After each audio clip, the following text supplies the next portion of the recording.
tell me your thoughts and your views specifically about the history behind natural hair before slavery, during slavery, through the Black Panther movement till today. Okay, so a little history about the black hair. So before we came to the Americas by force, before slavery, black hair was very, as you see some days with the Bantu knots, the puff balls, the afros, that was our everyday norms. European standards of beauty was not really a thing for us. We were not forced to have these hairstyles when we were in Africa, in our homeland, but when we were stolen and abducted and brought here to the Americas, European beauty standards had played a big part on African Americans and how we wore our hair. So that's when you had Madam C.J. Walker, who invented the pressing comb, the perms, and how that really influenced the evolution of black hair. And it's honestly been like a real cycle. It hasn't been like one specific standard of beauty for black people, but the fashion industry, the entertainment industry have all heavily influenced black hair. And so say, for example, with the music industry, you'll see how at first when Motown came out, we would have the wigs and the curls. And then as people want to take back what it meant to be black and to have black power, when the music started to change too, I'm black and I'm proud, you had the afros, you had the standards like Angela Davis, who are icons for our afros. And even like people wanted to make sure that black beauty was thing. It wasn't about being white. It wasn't about having straight hair or having the mixed kind of hair, the good hair. Good hair is supposed to be healthy hair. It's not about, what the texture is. It's about how you take care of it. So all of these movements, including the Black Panther movement, all played a part in how we wear our hair today. And even now, you have a mix of what is good hair, what is bad hair. People learn to like 4C hair, 2B hair, what their hair textures are, and what's the density of your hair too. So all of these things have been really crucial to what it is to be black, what it is to be woman, what it is to be beautiful. And that's just my own personal opinion. I've altered my natural hair at times just because I don't believe corporate America is really ready to accept natural hair. And so especially in the times of interviews or first time meeting certain individuals in the corporate setting, I have a tendency to tone it down, which is unfortunate just because I don't necessarily think that our society is ready to fully accept it, especially in that corporate setting. Rocking my natural hair definitely affects my confidence in a positive way. The more I rock my natural hair, the better I feel. I feel like myself. Growing up biracial, when I was younger, my mom would braid my hair, style my hair, let me rock it in a fro, not do it at all some days. And I grew up in Inkster, and that felt very comfortable for me. When we moved to a predominantly Caucasian area, and I started growing up in that, I started flat ironing my hair, wanting to really represent that other side of me, but it never felt real for me. So once I returned to my 20s, or got to my 20s, I started rocking my natural hair again and started feeling like myself. I do see a difference between girls who wear their natural hair and those who don't. Not that I want to put everyone inside a box and say everyone is this way or everyone is that way, but people who wear their natural hair, there's just natural freedom, like a release, a breath that says, it's okay, I'm good, I'm better than good, I'm me. And you finally accept who you are and you walk in that. Whereas people who don't wear their natural hair, you need assistance, you need help to feel comfortable with being you. And so if you have a rough day, you're uncomfortable. You have natural hair, you have a rough day, oh, let me wash my hair and try it again, and you're okay. I think natural hair is a journey. I think learning your hair is a journey. And so I understand it because I used to be that same way where I was not necessarily comfortable with rocking my natural hair. But I think once you really accept that and you practice and you kind of get used to yourself and your natural hair, it can be done. It doesn't necessarily, everyone can rock it. It doesn't necessarily have to be certain people or a certain type of hair. You can do your natural hair. So the Black Panther movement specifically for me is very influential in my career because a lot of the people involved, like Angela Davis, were people who wanted to liberate black people. So they were very intentional on how they wore their hair, what they spoke about, how they dressed, and that's what I do now. I make sure that I really am unapologetically black and woman when I campaign, when I go speak about different things. I wear my hair in all natural ways. I don't try to conform to white standards of beauty and what it means to be a politician, what it means to be a woman in politics. So you'll see me with my puffball, you'll see me with some braids to the side with some blonde in it, you'll see me with these faux locks, and next I might have some Senegalese twists or whatever. But I never try to conform to certain standards of what it means to be in the political arena. I make sure that I'm always representing me and representing women who want to be me in my field. It's like being like the gateway opener to certain things. Like I'm the person who's gonna go in there and say like, I'm gonna wear my hair this way, you're gonna like it, or I won't be here. So that's just my take on black hair and being in politics. I don't believe natural hairstyles are unprofessional for the corporate setting. I wear my hair natural. Once I've kind of accepted my natural hair, gotten used to styling and learning what works for my hair, I've embraced it and I love wearing my natural hair. I wear my natural hair more often than not in the corporate setting. Where you are mentally is what affects your physical body. So if your thoughts are negative or doubtful or worrisome or even angry, your body will reflect that greatly. And I have a chronic illness. I was diagnosed when I was 12 years old. And what I've learned over the past 13 years is where I am mentally is where my body is at. And I've learned very quickly that my thoughts are my riches. My health is my wealth. So how I'm thinking even about my body, even about my hair, all of that is gonna show through just a physical form. The body is just a vessel that gets to demonstrate who we are internally. We live in a world where everybody lives on social media, which is a made-up world that people create for themselves.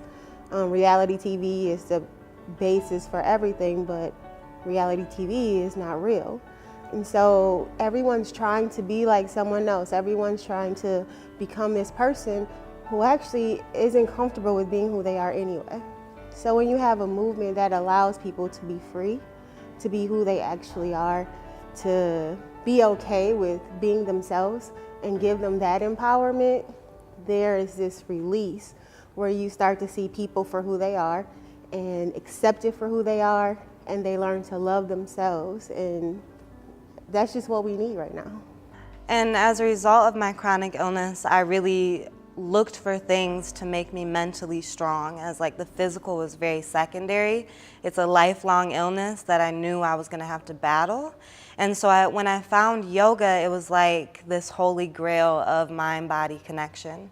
And so when I get on my mat and I move, I can actually feel internally all the way to the externally through my joints, muscles, bones, all of it in between. And yoga is what keeps me mentally strong and spiritually sound. The comments, they range from just commentary on my hair in general. I've noticed in the corporate setting, when I am working with other women, I get comments on my hair, and those comments can range from, oh, your hair is nice. Oh, I've seen you switched up your hair again. Oh, I like those curls. They're very different. But I notice I don't ever hear comments from anyone else to the other women in the corporate setting who are not, have kinky style hair as mine. So that's the subtle difference. I get comments when other women who don't have kinky or my style of hair do not get comments. I feel like yoga has given me a lot of confidence. I remember going to like my first Bikram yoga class. It's like a 105-degree room for 90 minutes.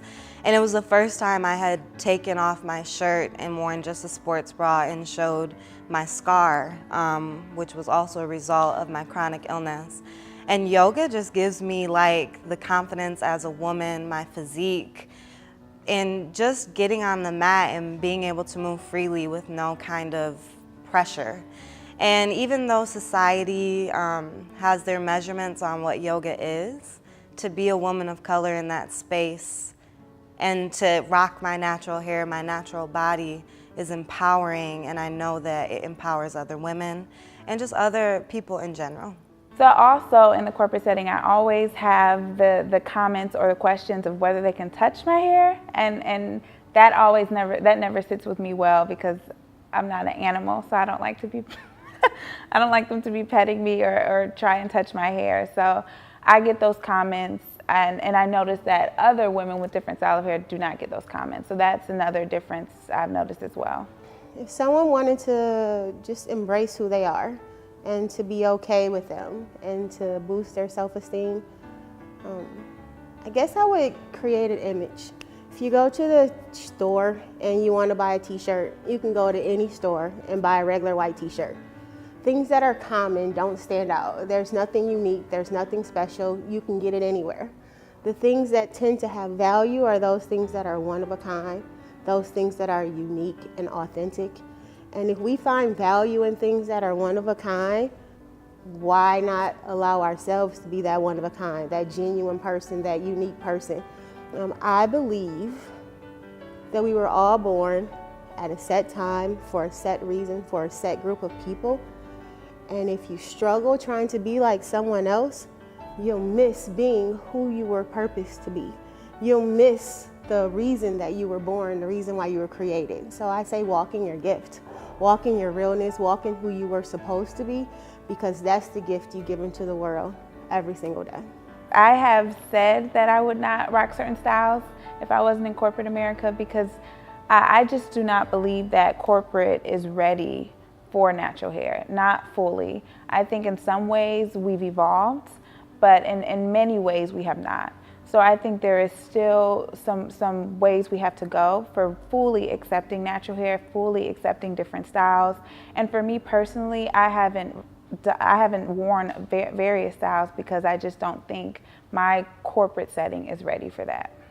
I think that in order to accept natural styles, I think one piece of it is the unconscious bias. So I think a piece of it is people don't even realize that they don't necessarily accept it fully. And I think understanding that and understanding that those are some differences, I think we need to be more open with just differences in general. I think we have to start with cultural conversations within the workplace. I think we're getting there a little bit more, but I don't think if we can even just talk about our diversity in general fully and comfortably in a corporate setting, we can't even get to the point of our hair differences or skin differences, things like that. So I think the unconscious bias is a big piece of it, and to evolve, we just need to start having those conversations. We need to just be 100% open and to these differences. So my foundation is called Real Gems, and I started in 2003.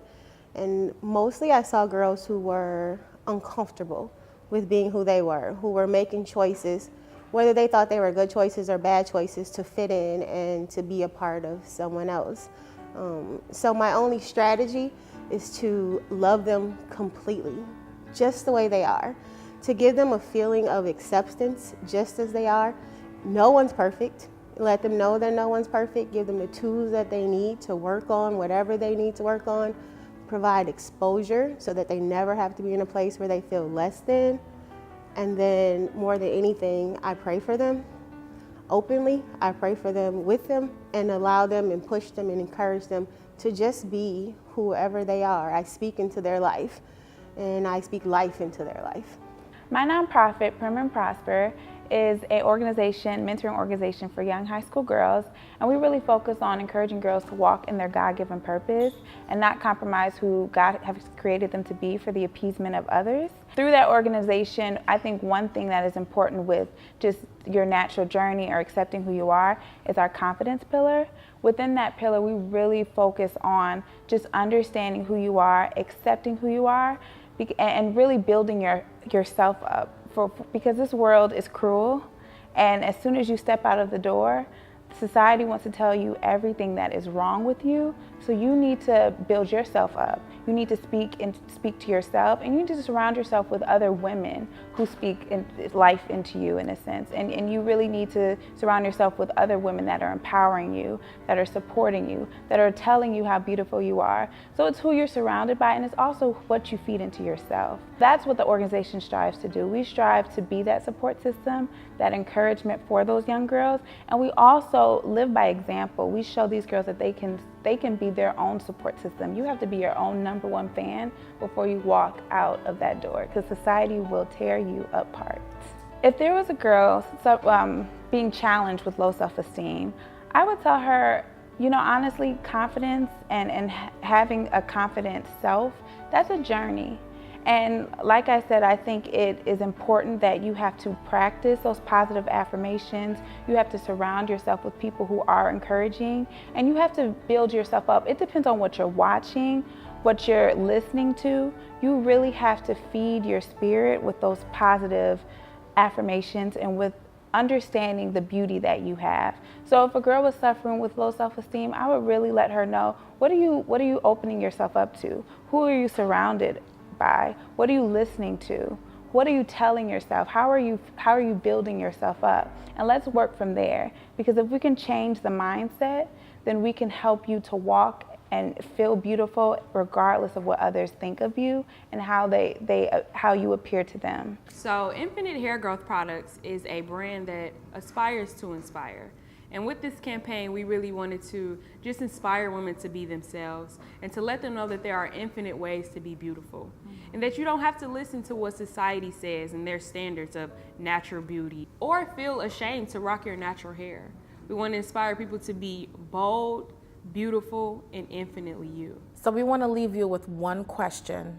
What will you give to the world that's infinitely you? Be infinitely. Be infinitely. Be infinitely. Be infinitely. Be infinitely. Be infinitely. Be infinitely you.